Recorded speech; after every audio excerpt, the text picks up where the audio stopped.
This one is for AJ and Zach, and I give you trees. So these are some younger subscribers who have reached out and asked some questions about how to be leaders in relationships with young ladies when they're not necessarily married or in the adult world yet. And I think that's a fair question.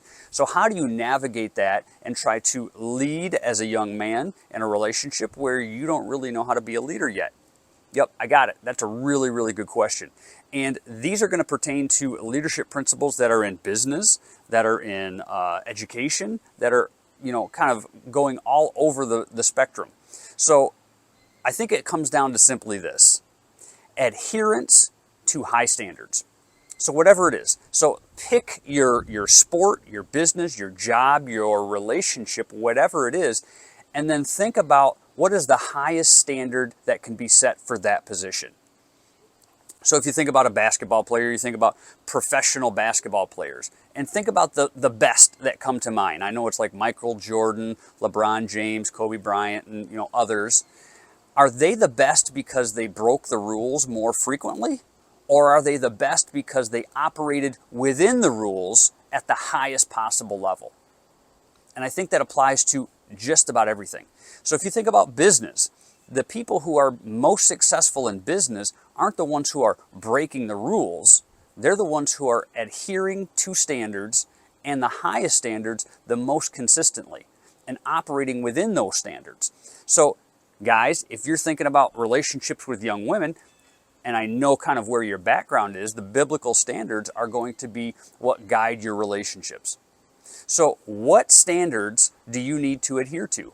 And how can you adhere to those at the highest possible level?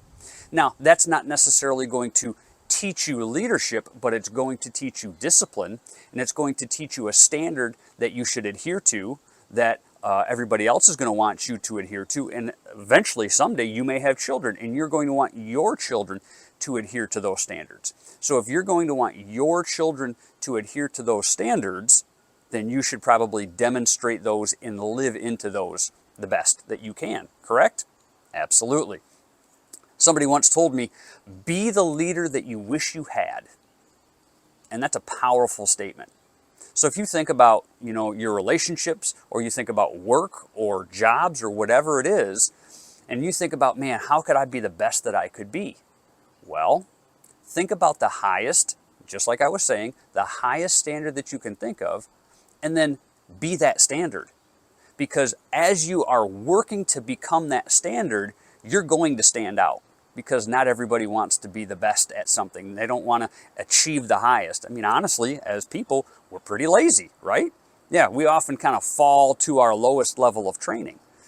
So if you are consistently achieving high standards, or at least working towards them, the people who are above you, who are mentoring you, who are older than you, who may be giving you a job someday, are going to notice those things. And they're going to say, you know what? Yeah, maybe this guy messed up, but he's trying, and he's trying really, really hard.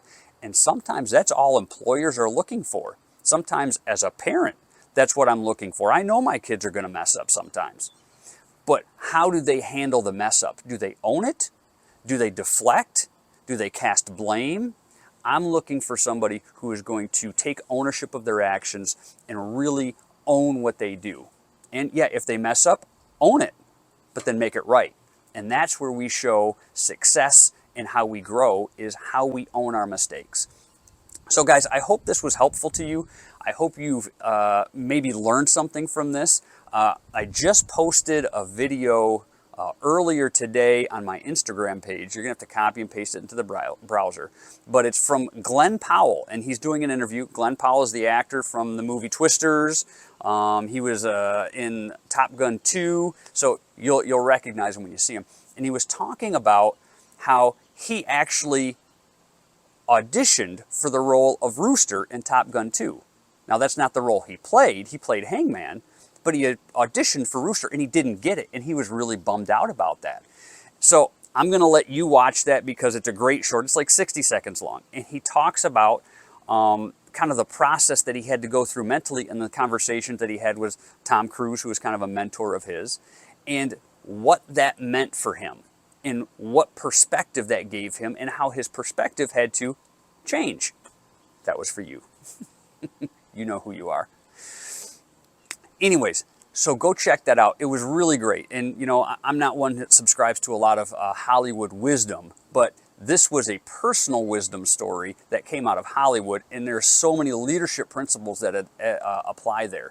So check that out, and thank you for watching this video. Guys, I hope this was helpful to you. If you have any questions, I would love to have a conversation with you about it personally, because there's a lot more that we can dig into there. So I hope this was helpful. I'll see you in the next one.